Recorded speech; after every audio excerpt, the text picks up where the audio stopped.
I never thought my 22nd birthday would be the day everything fell apart. My father's text message changed everything. Sold your laptop. Madison needs a new phone. Be grateful we feed you. Then came the kicker. Also, you'll pay her tuition. $6,000 by Friday. When I replied no chance, his response was immediate. Then get out. You're cut off. So I left quietly. The next morning, they found what I left on the table. Now my sister's panicking and my mom screaming. Before I dive into the story, let me know where you're watching from in the comments. If you've ever dealt with family favoritism or had to stand up for yourself, hit that like button and subscribe to hear more stories about finding strength in difficult situations. Now, let me take you back to where it all began. My name is Brooke Wilson, and until recently, I was just your average 22-year-old college student trying to make it through my final semester while working 2 part-time jobs. I'd been saving every spare dollar for my own place, but my parents insisted I live at home to save money, though as you'll soon learn, that wasn't exactly working out in my favor. The morning of my birthday started like any other day. I woke up early, got dressed for my morning waitressing shift, and headed downstairs. My mother, Karen, was in the kitchen making coffee. Happy birthday, Brooke, she said without looking up from her phone. Thanks, Mom, I replied, waiting for something more, maybe a card or a small gift, but nothing came. Don't forget you need to drive Madison to her friend's house later, she added, still scrolling through her social media. I nodded, swallowing my disappointment. I should have been used to it by now. The laptop sitting on the kitchen counter was my pride and joy, a MacBook Pro I'd purchased 3 months ago after saving tips from my waitressing job for nearly a year. It contained everything important to me. My thesis research, job applications, portfolio, and photos. I closed it and carefully put it in my bag before heading out. This wasn't the first birthday that had been overshadowed by my younger sister Madison's needs. On my 16th birthday, my parents canceled my small party because Madison had a last-minute soccer tournament. When I turned 18, the money my grandparents had given me for a graduation gift mysteriously went to Madison's car down payment instead. By 21, I'd stopped expecting anything special. The Sunrise Diner where I worked was busy as usual, but my coworkers had remembered my birthday. Tammy from the kitchen had brought cupcakes, and my manager Richard Lawson even gave me a small gift card to my favorite bookstore. You're one of our hardest workers, Brooke, Richard said, his kind eyes crinkling at the corners. We appreciate you around here. That small acknowledgement meant more than he could know. At least somewhere in my life, my efforts were recognized. It was during my afternoon break, as I sat in the back alley of the diner with a cup of coffee, that my phone buzzed with a text from my father, Frank. Sold your laptop. Madison needs a new phone. Be grateful we feed you. I stared at the screen, certain I'd misread. My fingers trembled as I tried to call him, but he didn't pick up. Instead, another text came through. Also, you'll pay her tuition, $6,000 by Friday. The world seemed to tilt sideways. My laptop, my property that I'd bought with my own money, sold without my permission? And now I was expected to pay my sister's tuition? The same sister who had failed out of 3 different programs because she partied instead of studying? My chest tightened as tears threatened to spill. How could they do this? What gave them the right to sell my belongings? And where would I get $6,000 in 3 days? With shaking hands, I typed back the only response I could manage. No chance. His reply came instantly. Then get out. You're cut off. Just like that, on my birthday, I was being thrown out of my home, cut off from my family. All because I wouldn't fund my sister's 4th attempt at college after they'd stolen and sold my personal property. I somehow made it through the rest of my shift, moving on autopilot as I took orders and delivered food. My mind was racing, trying to figure out what to do next. Where would I go?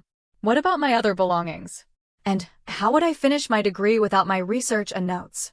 As I hung up my apron at the end of my shift, Richard noticed my distraction. Everything okay, Brooke? You seem a million miles away. I forced a smile. Just family stuff. Nothing I can't handle. But as I walked to my car, a used Honda Civic, I'd also purchased myself, I knew I was facing the biggest crisis of my life so far. and somehow I needed to find a way through it. I drove straight to my best friend Olivia Martinez's apartment, tears blurring my vision as I navigated the familiar streets.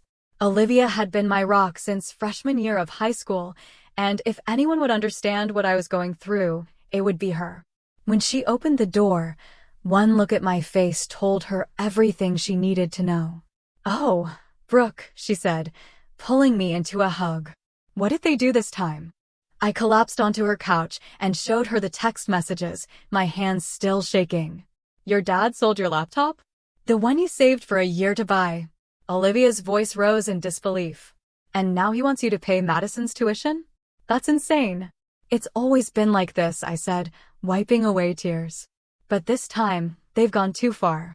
Olivia made us both tea as I recounted the long history of favoritism in my family. The pattern had been established early. Madison was the golden child who could do no wrong, while I was expected to be self-sufficient, responsible, and invisible. "Remember my high school graduation?" I asked Olivia, who nodded grimly. The memory was still painful. I'd been announced as the recipient of a prestigious scholarship, and as I walked to the stage, my mother had intercepted me to excitedly show me a text from Madison. She'd been named captain of her junior varsity cheerleading squad. My achievement, the culmination of 4 years of hard work, was completely overshadowed. "And remember when I got that internship at Thompson Marketing?" I continued, the words pouring out now. "My parents couldn't attend the reception because Madison had a hair appointment for prom." Olivia shook her head. "I remember. I've never understood why they treat you so differently." It wasn't just the big moments either. Throughout my life, my belongings had been considered communal property, available for Madison's use whenever she wanted. My clothes would disappear from my closet. Books I purchased for classes would vanish, only to be found damaged under Madison's bed. My first camera, a gift from my grandmother, was borrowed by Madison for a trip and returned with a cracked lens. "I've worked 2 jobs through college, Olivia." 2 jobs. Meanwhile, Madison has failed out of 3 different programs because she's too busy partying. I ran my hands through my hair in frustration. She crashed her 3rd car last month, her 3rd. And instead of consequences, she gets a new phone? And I'm supposed to pay for another attempt at college. Olivia's eyes widened. "Wait, what about your thesis? Wasn't all your research on that laptop?" The reminder sent a fresh wave of panic through me.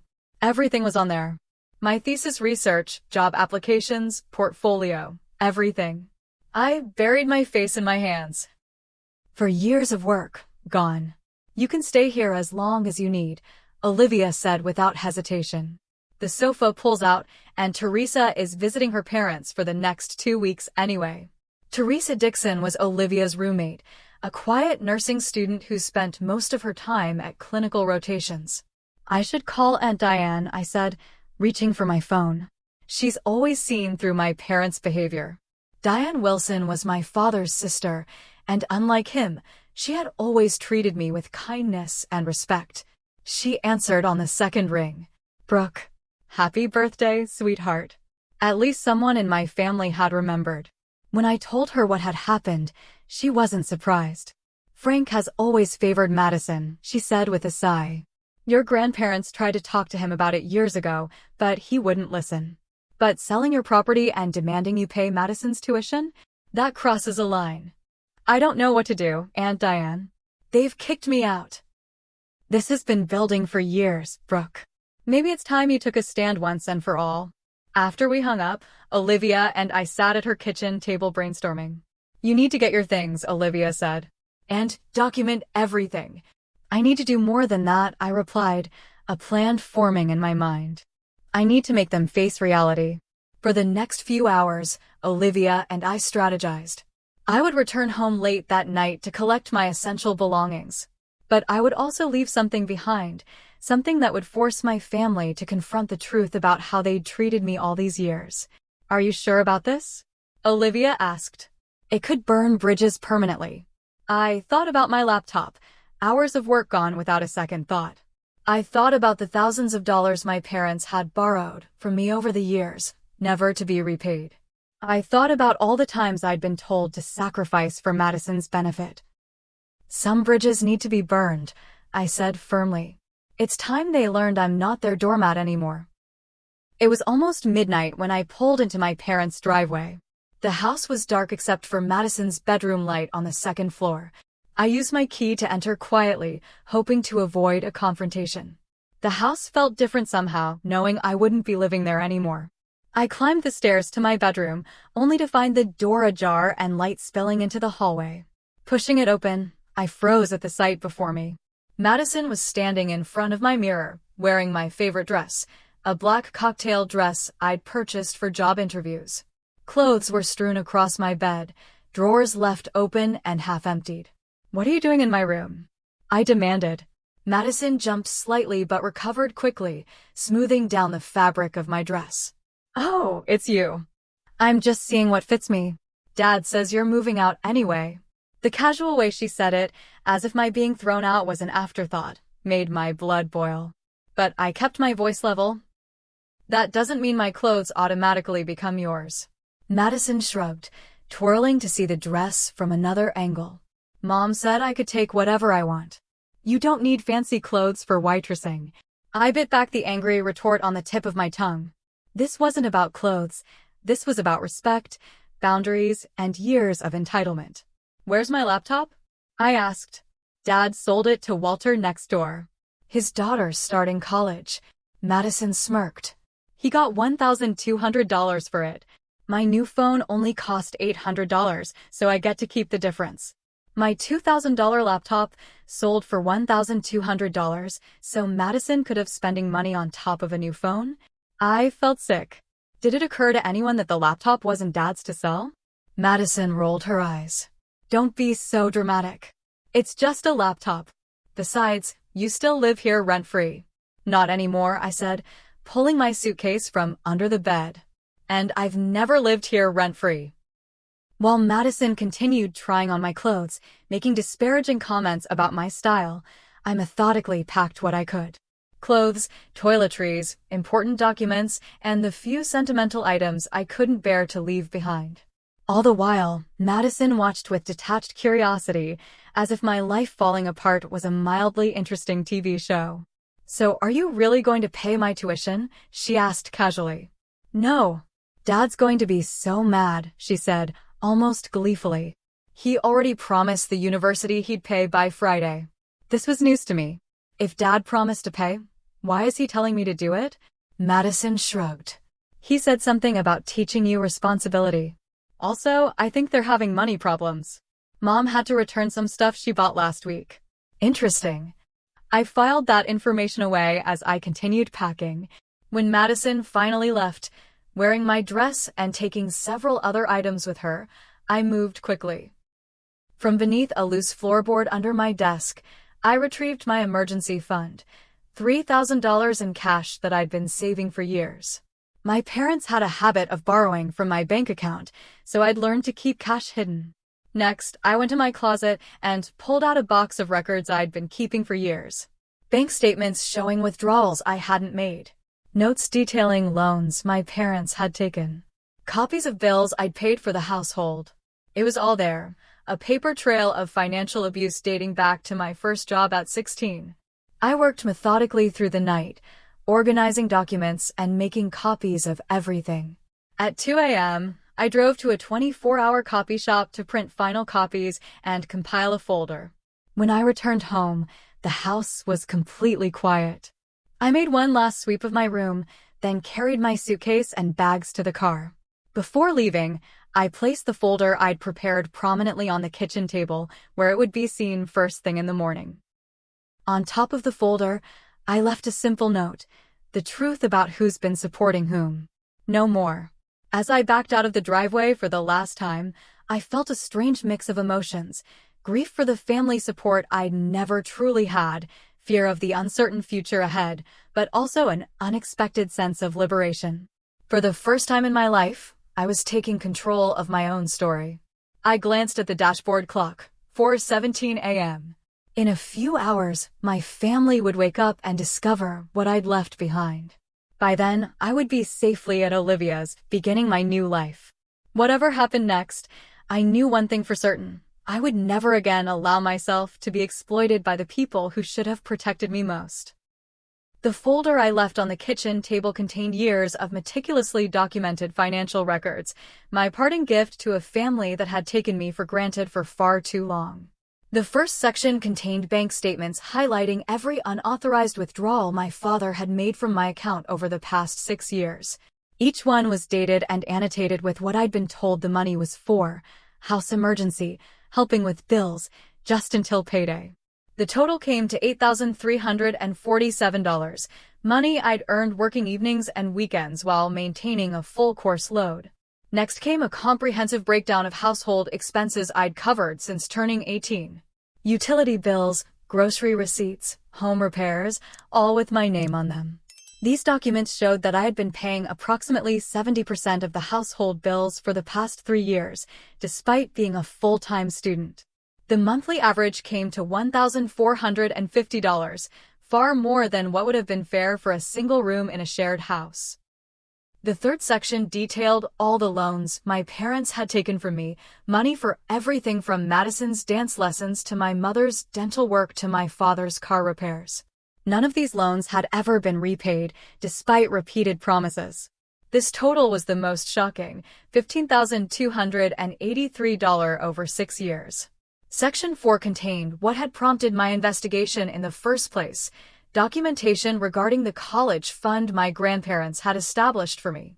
When I turned 18, I'd been told the money was gone due to market fluctuations. But my research had uncovered the truth. Bank records showed systematic withdrawals made by my parents, draining the account over several years. The total diverted: $22,500. I included copies of Madison's failed college transcripts, records my parents had hidden while continuing to fund her education. 3 different programs at 3 different schools, none lasting more than a semester. Thousands of dollars wasted because no one held Madison accountable. Perhaps the most damning evidence was the proof of ownership for my laptop, the receipt showing I had purchased it myself, the warranty registration in my name, and even the insurance policy I'd taken out on it. I included a screenshot of comparable models online, showing the true value was closer to $2,000, not the $1,200 my father had sold it for. At the end of the folder, I placed 3 final documents.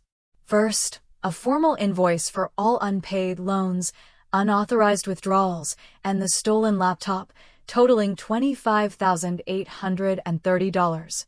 Second, a letter from my friend Trevor Hawkins, a law student specializing in family law, outlining the potential legal consequences of financial abuse and theft. The letter explained that while I preferred to resolve this privately, I was prepared to pursue legal action if necessary. Finally, a copy of the police report I'd filed regarding the theft and unauthorized sale of my laptop. I hadn't named my father directly yet, but the report established a legal record of the incident. The note I'd attached to the folder was brief, but clear. I would have no contact with any of them until full restitution was made for what had been taken from me over the years. What I couldn't document in that folder was the emotional cost of years of being treated as less than. The birthdays overlooked, the achievements ignored, the constant message that Madison's wants were more important than my needs. But I hoped that the financial reality would shock them into recognizing the broader pattern of how they'd treated me. As I settled onto Olivia's pull-out couch that morning, physically and emotionally exhausted, I wondered how long it would take for my family to discover the folder.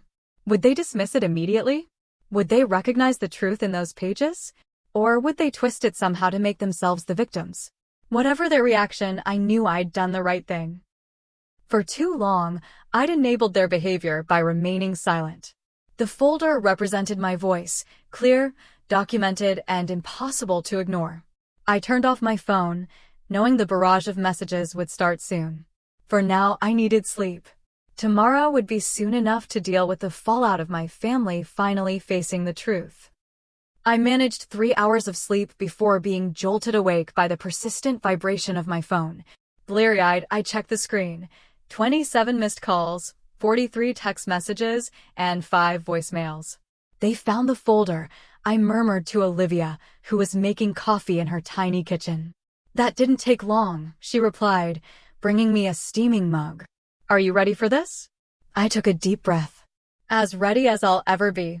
The first text was from Madison, sent at 7:14 a.m. What did you do? Mom and Dad are freaking out. A series of increasingly frantic messages followed. Dad's face is purple. Mom's crying. They're saying you're suing us? Are you insane? Call home right now. My mother's voicemails started angry, but quickly shifted to panic. Brooke Elizabeth Wilson, you come home this instant and explain yourself. How dare you leave such slanderous documentation? Then, Brooke, please, we need to discuss this as a family. Your father is very upset. There are explanations for everything in that folder. And finally, sweetheart, please call us back. We can work this out. We love you. My father's messages were more direct. You ungrateful child. After everything we've done for you. This is a gross misrepresentation and you know it. If you pursue this ridiculous vendetta, you'll regret it. But as the morning progressed, his tone changed too.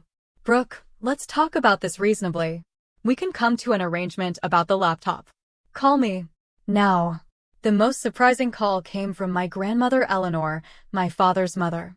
She rarely involved herself in family disputes, preferring to maintain peace. But her message was anything but peaceful. Brooke, it's Grandma Eleanor. I've just spoken to your father and I don't even have words. I had no idea things had gotten so bad. Your grandfather and I are coming to town tomorrow.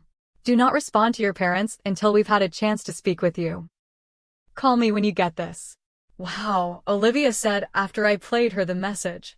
Grandma Eleanor sounds furious. She's never taken sides before, I said, surprised. She always tries to smooth things over. Maybe she can't smooth this over, Olivia suggested. Maybe this time it's too big to ignore.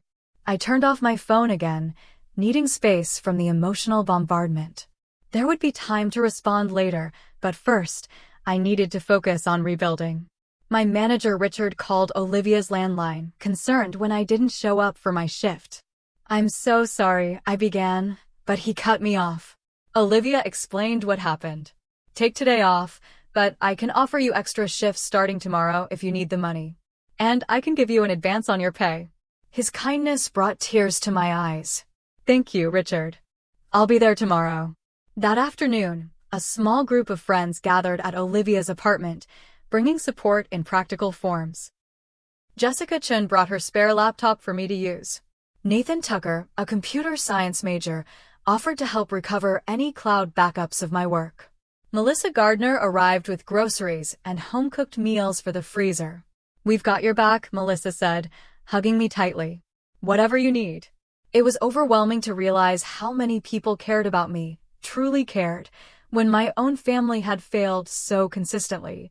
Around 5 p.m., Aunt Diane arrived, her expression grim but determined. I went to your parents' house, she said without preamble. It's chaos.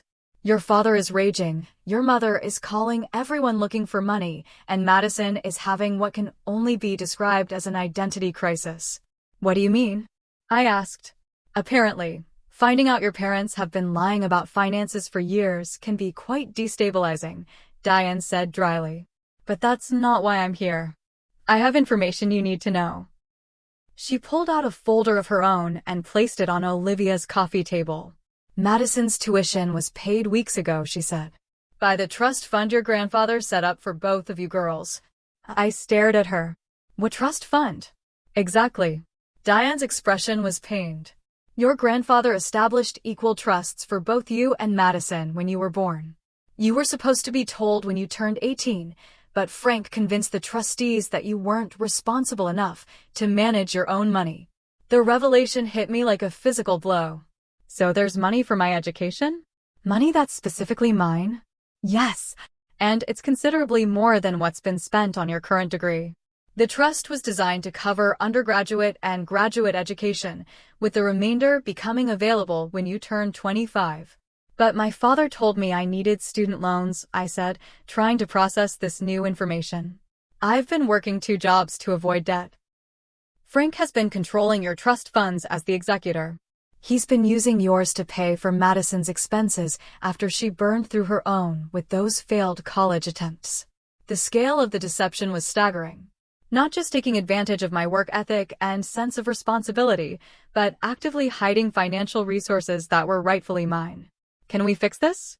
I asked. Aunt Diane smiled grimly. Your grandmother is already on it. She's flying in tomorrow and bringing the family lawyer. Your father's days of financial manipulation are over. As Diane left, promising to return with Eleanor the next day, I sat in stunned silence. The situation was even worse than I'd thought, but paradoxically, my position was stronger. This wasn't just about parents taking advantage of their child. This was clear financial misconduct with legal implications. What are you thinking? Olivia asked quietly. I'm thinking that the folder I left behind was just the beginning, I replied. There are bigger truths that need to come to light. A week after my birthday, I was settling into the spare bedroom at Aunt Diane's house.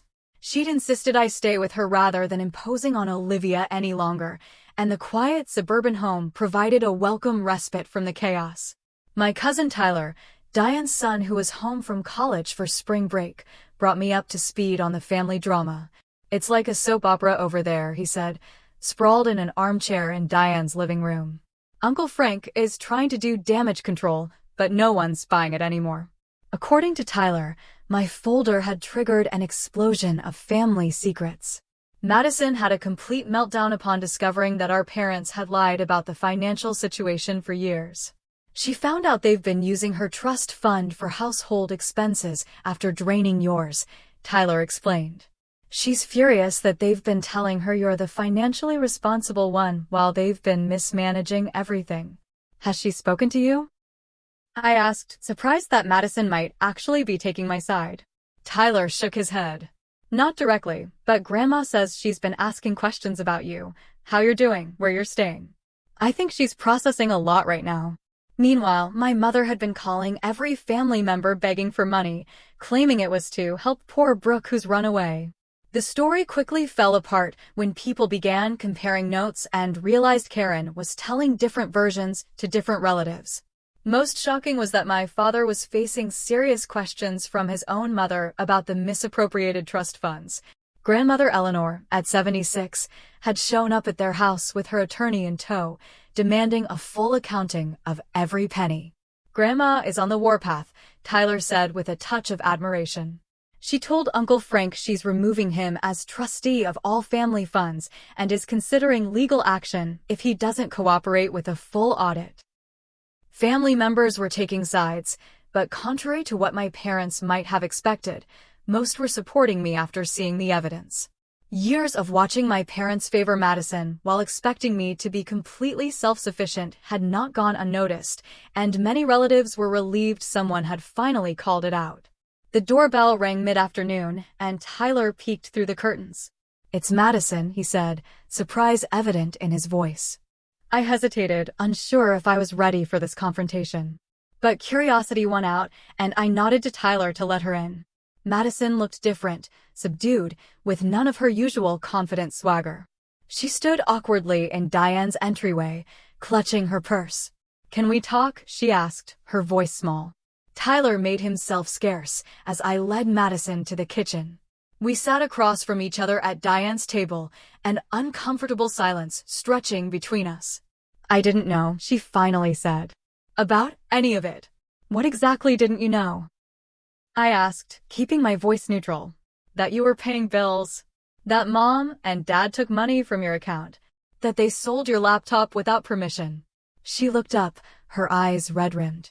That they were using my trust fund after emptying yours. I studied my sister's face, looking for signs of manipulation or insincerity, but found only confusion and hurt. They always told me you were happy to help, Madison continued. That you were the responsible one who understood family obligations.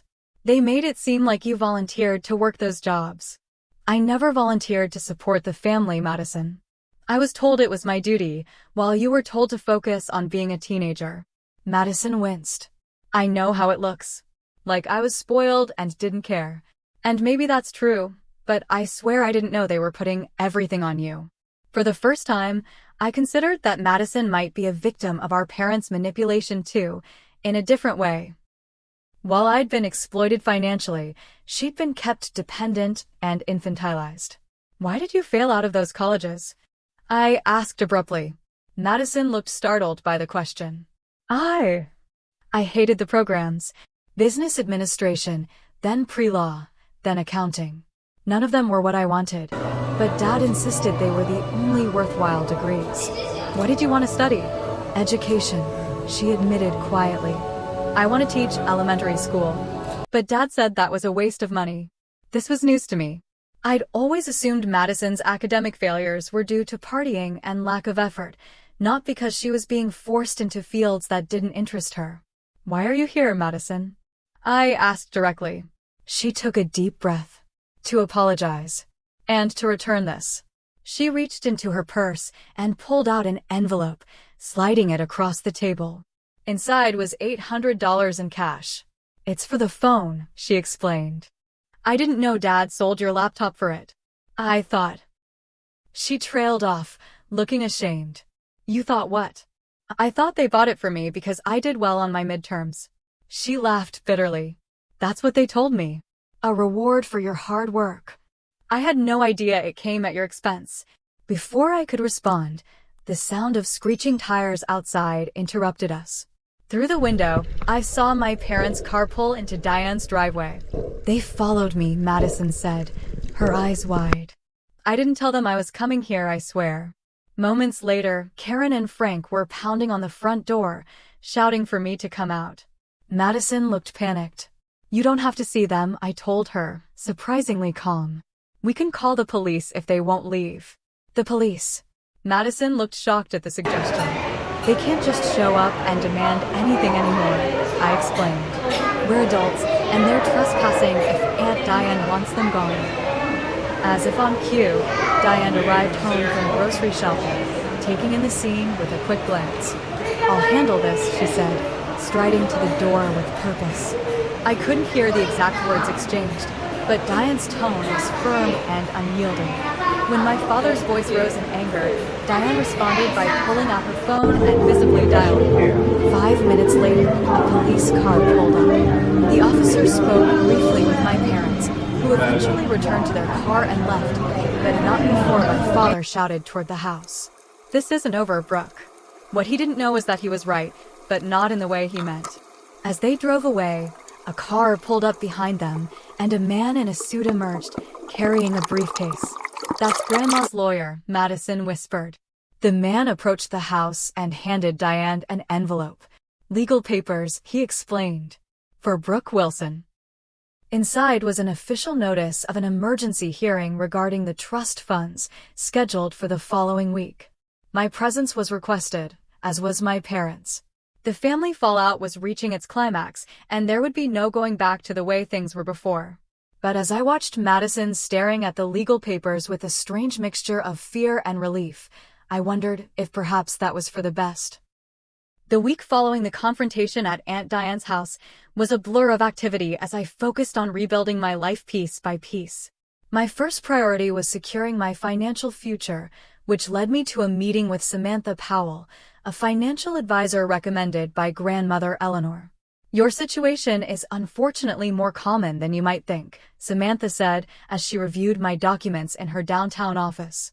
Family financial exploitation often goes unreported because of the emotional complications involved. With her guidance, I opened new accounts at a different bank, established security measures to prevent unauthorized access, and began the process of documenting the financial abuse for potential legal proceedings.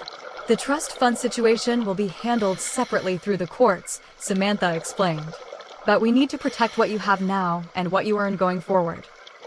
My next step was finding a new job that could better support me while I completed my degree.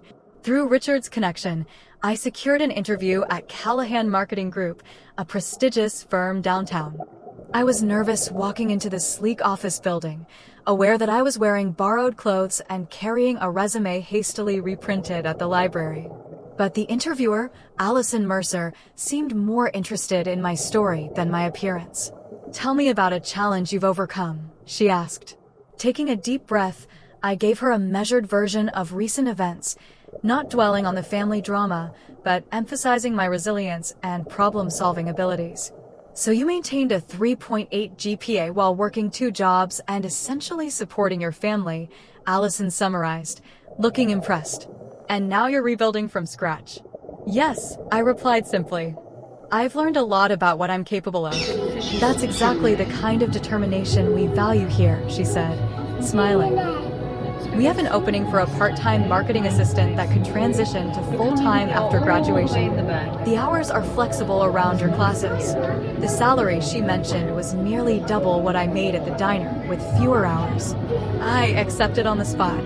With my immediate financial concerns addressed, I turned to the emotional work of processing what had happened. Dr. Vanessa Torres, a therapist specializing in family dynamics, helped me understand the patterns that had shaped our family for decades.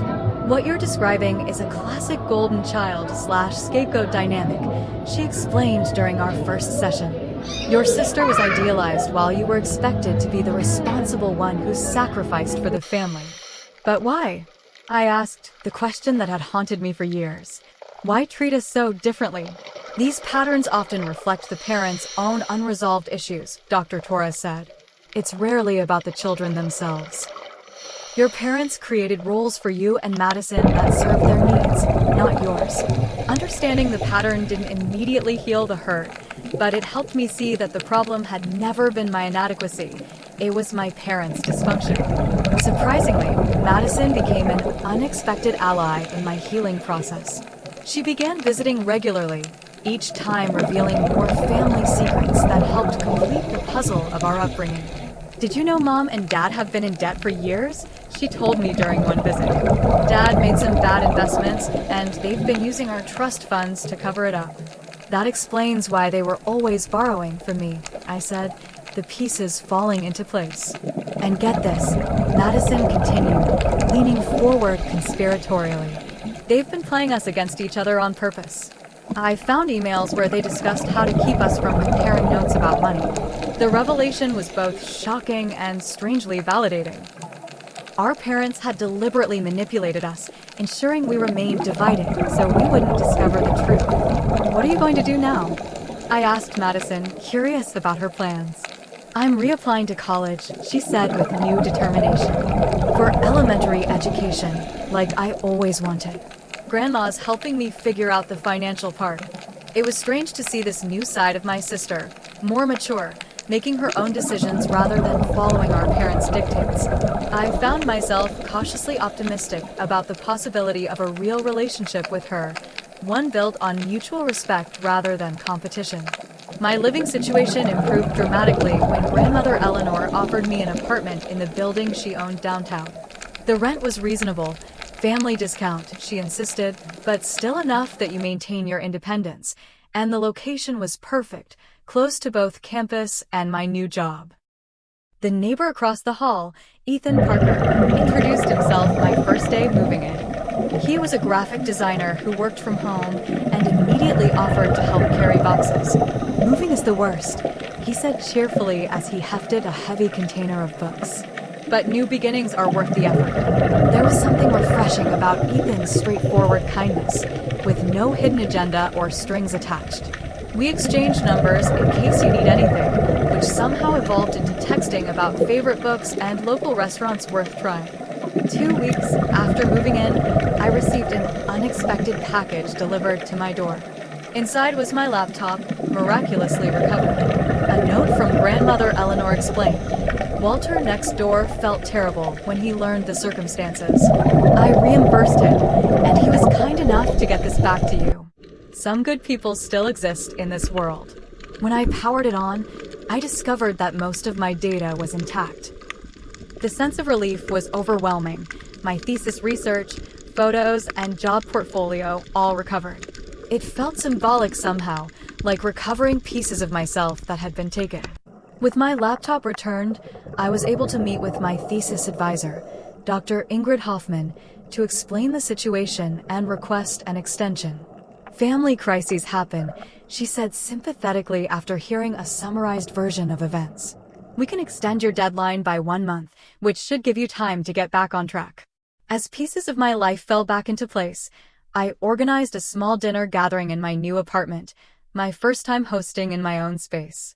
Olivia, Aunt Diane, Grandmother Eleanor, Madison, and even Ethan joined me for a simple meal of pasta and salad. Looking around the table at these people who had supported me through the darkest time of my life, I felt a surge of gratitude.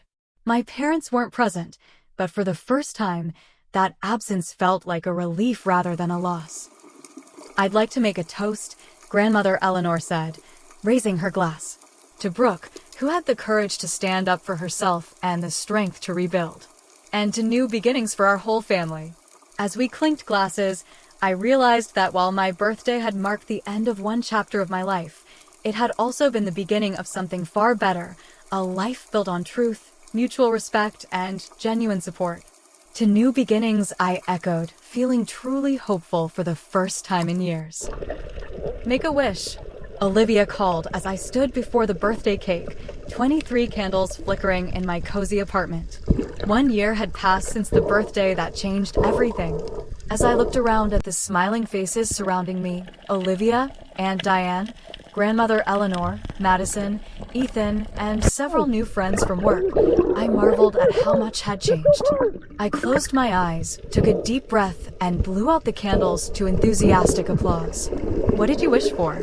Madison asked, now sporting a short pixie cut that symbolized her own transformation over the past year. "Can't tell or it won't come true," I replied with a smile. The truth was, I hadn't wished for anything specific. For the first time in my life, I felt content with what I had. The past year had been challenging but transformative. I had successfully defended my thesis, graduating with honors despite the setbacks. Callahan Marketing had immediately offered me a full-time position with benefits and growth potential. And most importantly, I had built a support network of people who genuinely cared about my well-being. Speech called out Richard, my former manager who had become a good friend. He had recently promoted Tammy to assistant manager, and they both had been instrumental in helping me navigate the early days of independence. I laughed but obliged, raising my glass. A year ago, I never could have imagined standing here, surrounded by so much love and support. Thank you all for being part of this journey. I'm especially grateful for second chances and new beginnings. My gaze lingered on Madison, who smiled back with genuine warmth. Our relationship had undergone the most surprising transformation of all. After years of competition manufactured by our parents, we were slowly building a real sisterhood. Madison had enrolled in the education program at the State University and was thriving. She lived in a dormitory on campus, her first true independence, and had discovered she actually enjoyed studying when pursuing something she was passionate about. 2 months ago, on my birthday, she had presented me with a check for $6,000, symbolic of the tuition our father had demanded I pay. "I can't take this," I had protested. "It's not from our parents," she explained. "It's from me. I've been working as a teaching assistant and saving everything. I know it doesn't make up for years of inequality, but it's a start." The gesture had moved me deeply, not for the money itself, but for what it represented, Madison's acknowledgement and effort to make amends. The legal proceedings against our parents had concluded 6 months earlier with a settlement agreement. The details were confidential, but the outcome ensured the remaining trust funds were secured and placed under new management. My parents were required to repay significant sums and attend financial counseling. Karen had made several attempts at reconciliation, sending cards and leaving tearful voicemails. "I miss my girls," she would say. "We're still family." But her attempts always lacked true accountability, framing the situation as a misunderstanding rather than years of systematic exploitation. Frank remained defiant, maintaining that everything he had done was for the family and that I was the one who had betrayed them by airing dirty laundry. He refused to participate in any suggested family therapy and continued to blame me for the family's fracture. I had established clear boundaries. I would consider rebuilding a relationship only after genuine acknowledgement of the harm done and demonstrated change. So far, neither condition had been met. Grandmother Eleanor had become a central figure in my life, calling weekly and visiting monthly. She had taken both Madison and me under her wing, sharing wisdom and stories about our family history that our parents had never told us. "Your grandfather would be so proud of you both," she often said. "Standing on your own 2 feet, making your own paths." As the birthday celebration continued, Ethan caught my eye from across the room and smiled. What had begun as neighborly kindness had gradually evolved into something more. We had taken things slowly, both of us cautious about jumping into a relationship, but the connection between us was undeniable. 3 months ago, on our first official date, he had confessed that he'd been interested since the day I moved in. "You had this determination about you," he said. "Even in the middle of chaos, you were focused and strong." It was impressive. Now he was a steady presence in my life, supportive without being overbearing, kind without expecting anything in return.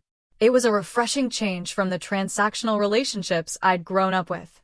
After cake and presents, as guests mingled in small groups around my apartment, Grandmother Eleanor pulled me aside. "I have something for you," she said, pressing an envelope into my hand. "It's not exactly a birthday gift, more of a legacy." Inside was a deed to a small piece of land in the mountains, property that had been in our family for generations. "Your grandfather always intended for you to have this," she explained. "He saw something in you, a resilience, a connection to the land. The cabin needs work, but it could be a retreat, a place that's truly yours." Tears welled in my eyes as I hugged her tightly. "Thank you," I whispered, "for everything." As the evening wound down and guests began to leave, Madison lingered, helping me clean up. "Do you ever wonder what would have happened if Dad hadn't sent that text last year?" she asked, collecting empty plates. I considered the question. I probably would have continued the pattern, honestly. Giving and giving until there was nothing left. "I'm sorry it took something so extreme to change things," Madison said quietly. "I'm not," I replied, surprising myself with the realization. Sometimes you need a clean break to build something better. After everyone had left, I stood on my small balcony, looking out at the city lights. The past year had taught me painful but necessary lessons about setting boundaries, about recognizing my own worth, about choosing my family rather than accepting the one I was born into. I thought about the birthday wish I hadn't made. The truth was, I didn't need to wish for anything. I had already received the greatest gift, the freedom to create my own life, on my own terms, surrounded by people who valued me for who I was, not what I could give them. As I turned to go inside, my phone pinged with a message from Ethan. "Happy birthday again. Dinner tomorrow?" I smiled as I typed my reply, "Absolutely. My turn to cook." Some might see my story as one of loss, the loss of my original family unit, the loss of the parents I wished I had. But I saw it differently. That fateful birthday text had actually given me something precious, the chance to rebuild my life with a foundation of truth, respect, and genuine love. And for that, paradoxically, I was grateful. What would you have done in Brooke's situation? Would you have left quietly or confronted your family directly? Share your thoughts in the comments.